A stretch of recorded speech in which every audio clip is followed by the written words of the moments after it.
Siguiendo con el pensamiento analógico versus el pensamiento racional, la segunda parte, pensamiento lógico racional. Vamos a tomar este tipo de pensamiento en primer lugar, ¿sí? Vamos a definirlo. Este es el estilo de pensamiento que todos nosotros inconscientemente usamos porque es con el cual nosotros crecimos. Es improbable que alguno de nosotros haya estado expuesto a un estilo alterno de pensamiento y probablemente no lo hubiéramos reconocido por lo que es, y aun cuando lo hubiéramos observado, porque no es una cosa que sea, se le nota que piensa diferente. Todo en nuestra cultura occidental y en la mayoría de las culturas del mundo actual refleja el pensamiento lógico racional. Y lo que ha sido por los últimos, y lo ha sido inclusive por los últimos 2000 años, incrementándose más y más hasta la actual globalización. Yo digo la mayoría porque algunas culturas como la China u otras personas orientales de Asia, sobre todo África también, algunos locales de Australia, por ejemplo, lugares escondidos, por así decirlo, ¿no es cierto?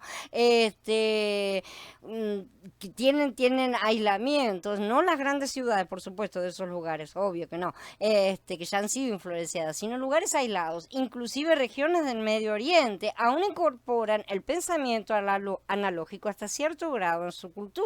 Van a ver también que nosotros también lo utilizamos, aunque muy bajo, y se lo menosprecia bastante. Un refrán muy conocido en ocasiones dirigido a los chinos, por ejemplo, es que ellos son inescrutables. Y eso en ocasiones es dicho por hombres de negocios o diplomáticos por frustración al tratar de comunicarse y tratar con esos orientales, porque su forma de pensar y por lo tanto de actuar es sumamente diferente. Los orientales tienen una forma de pensar completamente diferente y primero hay que hacer ciertas cosas antes de poder ir al negocio. Por ejemplo, se tiene que cenar primero, hacer toda una presentación de la persona. Es completamente diferente con el pensamiento, sobre todo yanqui. Si vamos que vamos a los bifilitos, vamos a los negocios y bueno, después tal vez festejamos el cierre del negocio cenando. No, es completamente al revés. Bueno, el tipo de mentalidad hay que conocerlo también si queremos hacer buenos negocios, pues si no, no nos van a salir muy bien, ¿sí? Entonces, esto es porque nosotros sencillamente no podemos entender a estas personas que nos resultan extrañas, a cualquiera de ellas, ¿sí? La manera de pensar es un misterio para nosotros, pero como consuelo, la inversa también es real. Ellos tampoco terminan de entender el pensamiento lógico racional. El punto es que este pensamiento lógico-racional de ninguna manera es universal, como nos quieren hacer creer, ¿no es cierto? Ni es este pensamiento lógico-racional necesariamente mejor ni más avanzado que un pensamiento analógico. El mismo es sencillamente diferente, prácticamente lo opuesto para ser exacto. No es algo a través del cual nosotros podamos hacer una decisión consciente. No quiere decir que me puedo pasar de un sistema a otro, ahora me paso a uno, no funciona de esa manera, ¿sí? El estilo de pensamiento lógico-racional está presente en todo lo que nos rodea. Todo lo que nos rodea nos exige pensar en este sistema, basados en esta forma de razonar. Y además es enseñado en nuestra cultura y desde pequeños razonamos con este patrón. El pensamiento lógico-racional está incrustado en la ciencia. El tan mentado método científico que a nosotros nos enseñaron en la escuela necesariamente utiliza el pensamiento lógico-racional. Los dos no pueden ser separados. Este pensamiento depende del razonamiento lógico-lineal y opera en una filosofía de causa y efecto. Si yo hago esto, entonces el resultado es este. Y ahí llego a mi conclusión. Bueno, todas las veces, y ahí sale la lógica, justamente, ¿no es cierto? Es un pensamiento sistematizado que opera desde un principio básico que dice que todo lo que existe es parte de un sistema mayor, pero que al mismo tiempo cada sistema está estructurado de manera tal que nosotros podemos particionarlo, separarlo, ¿no es cierto?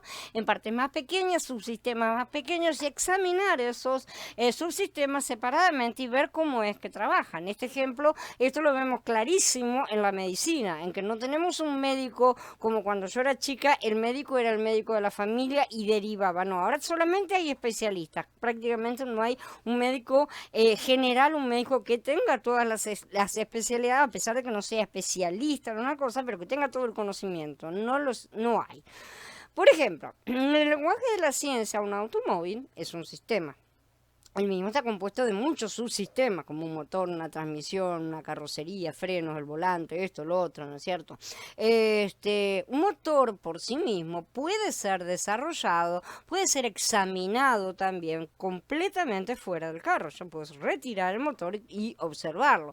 De hecho, ese mismo motor y los principios que guían su desarrollo y funcionamiento pueden ser usados en un sinnúmero de aplicaciones y sistemas. Puede ser utilizado el motor como el que saco de un auto, es muy parecido al motor de un barco, al motor de camiones, al motor de motos, de aviones, ¿no es cierto? A generadores de electricidad, inclusive con cierta distancia, ¿no es cierto? También corresponde a muchos otros tipos de motores, ¿sí? Cada uno de estos subsistemas es completado como un entero, o sea, el motor es un sistema entero en sí mismo, ¿sí?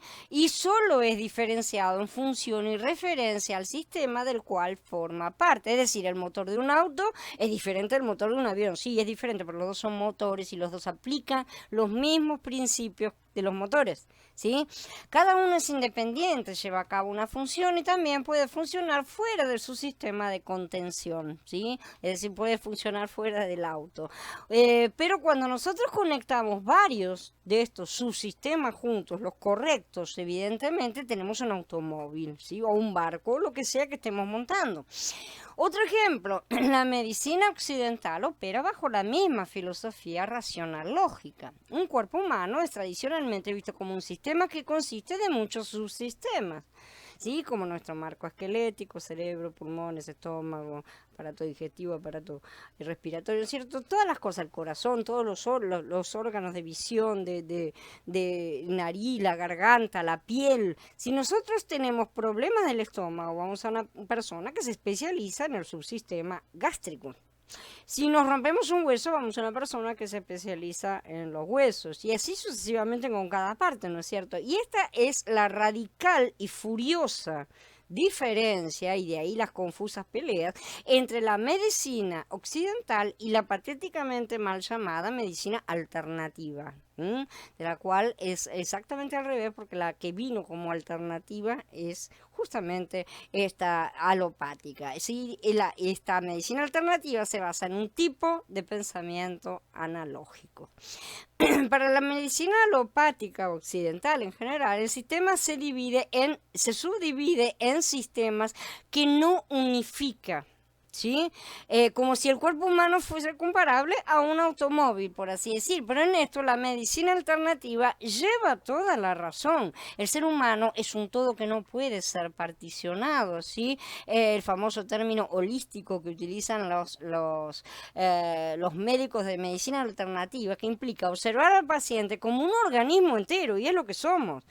Es un automóvil entero, el automóvil es otra cosa. No podemos aplicar el mismo pensamiento de estas cosas a un ser humano. Hay diferencias, sí, hay diferencias, y por eso pierden muchas partes el pensamiento científico. Entonces, no somos un organismo particionado, ¿sí? Sino que tenemos que ser vistos como un laboratorio andante, dentro del cual los procesos no pueden ser independientes los unos de los otros, porque todos los procesos del cuerpo se integran entre sí completamente todo el tiempo. Y si vos sacas una pieza, vas a tener problemas en el resto, ¿sí? Con el auto puede que sí, puede que no. Entonces ahí están las grandes diferencias. Ciertamente no se tendrán en cuenta que las consecuencias que pueden no afectar a un subsistema ciertamente afectarán a otros subsistemas. A lo mejor nosotros tratamos y los médicos tratan de arreglar tu estómago, pero te desarreglan otra cosa, ¿no es cierto? Te dan algo que te trastorna por otro lado. ¿Por qué? Por el hecho de no tener en cuenta el hombre como un todo. Entonces, un remedio alopático que se utiliza para tratar del dolor de cabeza, por ejemplo, puede producir problemas estomacales. Partiendo de la base de que el sistema lógico-racional se basa en la disección o separación de partes del cuerpo, de lo que sea, ¿no es cierto?, del tema, ¿sí? Evidentemente el mismo no ve un alma. Nefesh, la fuente de vida, como una parte separada, como un subsistema del ser humano, porque no lo ve. Y es como Tomás, ¿no es cierto? Que no ve, no cree, ¿sí? Entonces, el alma es sencillamente parte de nuestra función del cerebro para ellos, ¿sí? Según este tipo de pensamiento científico, el alma es una convicción racional, lógica, que no es nada más que el resultado de cómo nuestro cerebro funciona, piensa, siente, experimenta cosas, ¿no es cierto? Y las elabora. Para la ciencia es así, racional y lógicamente no hay ninguna parte identificable de un humano que pueda ser separada y examinada o reparada, llamada alma.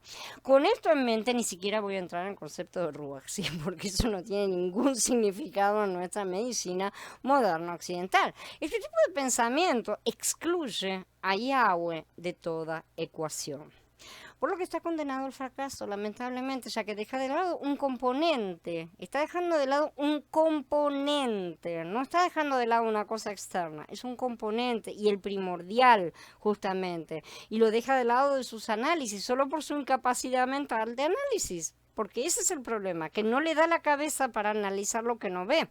Y entonces limitan ahí y dicen, no existe. Esa es su forma de pensamiento que le impide acceder al mismo sin poder comprenderlo, según ellos, según su propia visión.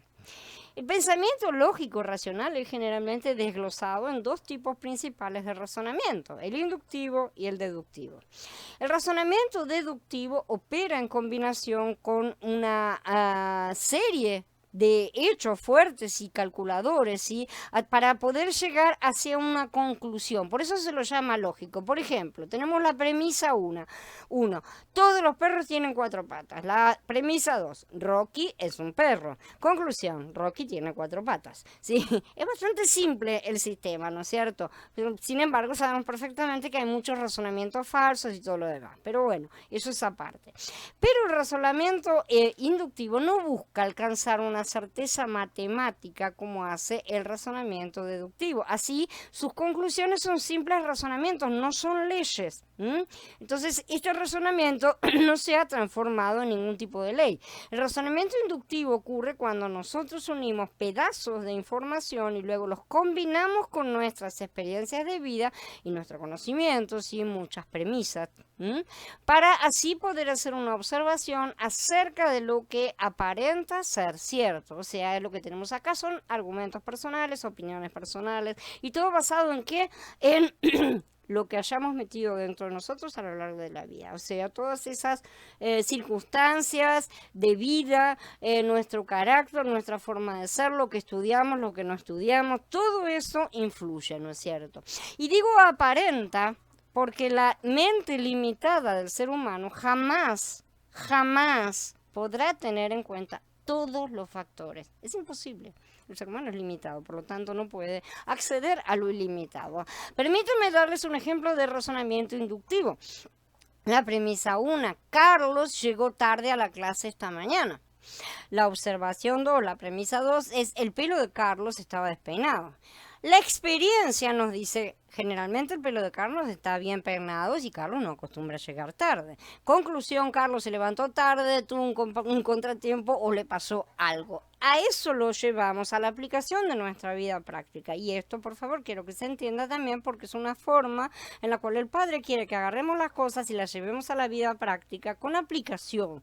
No está en el manual. Carlos no figura en mi manual, entonces no puedo decir nada de Carlos. No se trata de eso, evidentemente. Hacemos razonamientos todo el tiempo. Cuando nosotros observamos a las personas y tratamos con ellas, tendemos a usar el razonamiento inductivo cuando sacamos nuestras conclusiones. Aunque ya sea inductivo o deductivo, todo está basado en el pensamiento lógico racional. Este pensamiento es lineal y es evolutivo. La A nos lleva a la B nos lleva a la C y así va andando. ¿Sí? El pensamiento lógico racional siempre pregunta ¿por qué? El pensamiento lógico racional dice que la historia es una línea recta que comienza en algún punto indefinido en el pasado y sigue hasta el infinito hasta que se acabe el futuro, digamos, ¿sí? Y que la historia no se repite y el pasado no es un factor para predecir el futuro. O sea, la línea no vuelve, no se toca, no hace nada, ¿sí? Los patrones no existen desde un punto de vista histórico. Lo que sucede con el pensamiento lógico racional es que opera mejor en un vacío, ¿sí? Lejos de relaciones y conexiones con otras cosas que pueden ser similares o que suceden anteriormente, ¿sí? Por eso una de sus comprobantes científicas es que lo que sea debe poder ser reproducido en laboratorio.